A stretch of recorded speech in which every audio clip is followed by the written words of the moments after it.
ओम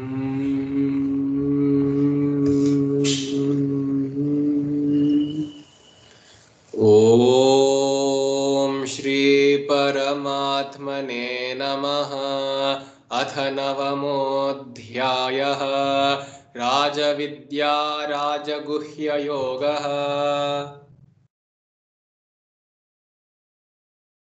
श्रीभगवानुवाच इदं तु ते गुह्यतमं प्रवक्ष्याम्यनवे ज्ञानो विज्ञानसहितं यज्ञात्वा मोक्ष्यसे शुभात्। राजविद्या राजगुह्यं पवित्रमिदमुत्तमं प्रत्यक्षावगमं धर्म्यं सुसुखं कर्तुमव्ययम्। अश्रद्दधानाः पुरुषाः धर्मस्यास्य परन्तप अप्राप्यमान्निवर्तन्ते मृत्युसंसारवर्त्मनि। मया ततमिदं सर्वं जगदव्यक्तमूर्तिना मत्स्थानि सर्वभूतानि न चाहन्तेष्वस्थितः न च मत्स्थानि भूतानि पश्य मे योगमैश्वरम्। भूतभृन्न च भूतस्थः ममात्मा भूतभावनः। यथाकाशस्थितो नित्यं वायुः सर्वत्र गोमहान् तथा सर्वाणि भूतानि मत्स्थानीत्युपधारय।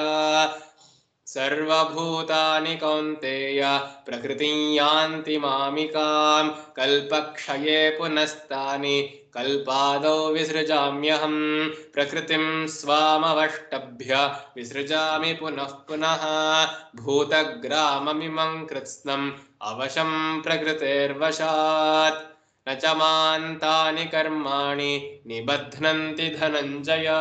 उदासीनवदासीनम् असक्तं तेषु कर्मसु मयाध्यक्षेण प्रकृतिः सूयते सचराचरम्। हेतुनानेन कौन्तेय जगद्विपरिवर्तते।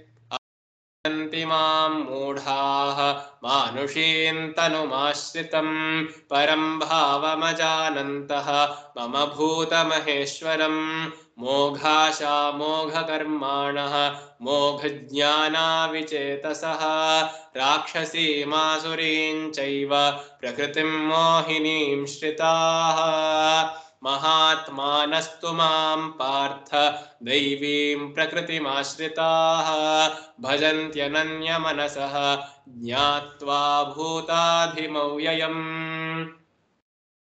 सततं कीर्तयन्तो मां यतन्तश्च दृढव्रताः नमस्यन्तश्च मां भक्त्या नित्ययुक्ता उपासते। ज्ञानयज्ञेन चाप्यन्ये यजन्तो मामुपासते एकत्वेन पृथक्त्वेन बहुधा विश्वतो मुखम्। अहं क्रतुरहं यज्ञः स्वधाहमहमौषधम् मन्त्रोऽहमहमेवाज्यम् अहमग्निरहं हुतं। पिताहमस्य जगतः माता धाता पितामहः वेद्यं पवित्रमोङ्कारः ऋक्सामयजुरेव च।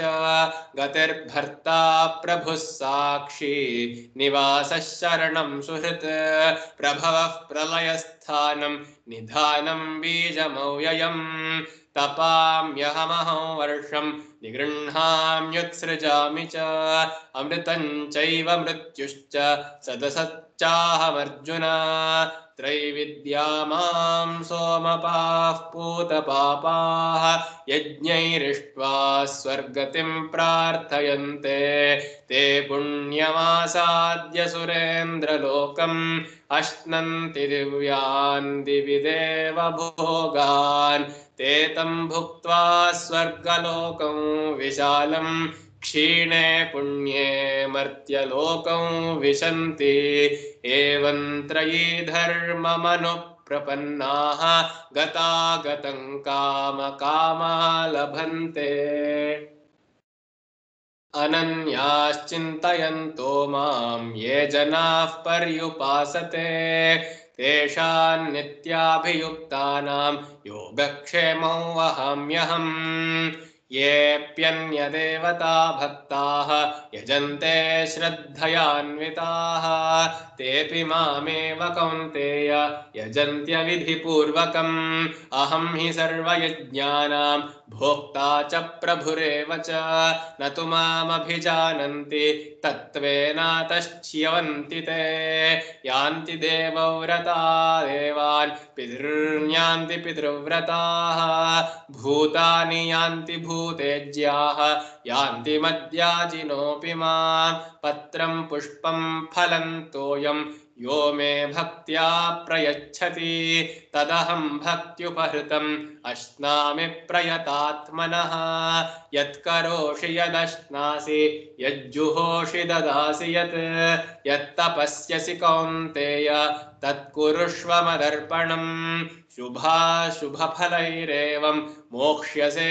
कर्मबन्धनैः सन्न्यासयोगयुक्तात्मा विमुक्तो मामुपैष्यसि समोऽहं सर्वभूतेषु न मे द्वेष्योऽस्ति न प्रियः ये भजन्ति तु मां भक्त्या मयि ते तेषु चाप्यहम् अपि चेत् सुदुराचारः भजते मामनन्यभाक् साधुरेव समन्तव्यः सम्यग् व्यवसितो हि सः क्षिप्रं भवति धर्मात्मा शश्वच्छान्तिं निगच्छति कौन्तेय प्रतिजानीहि न मे भक्तः प्रणश्यति मां हि पार्थव्यपाश्रित्य येऽपि स्युः पापयोनयः स्त्रियो वैश्यास्तथा शूद्राः तेऽपि यान्ति परां गतिम् किं पुनर्ब्राह्मणाः पुण्याः भक्ता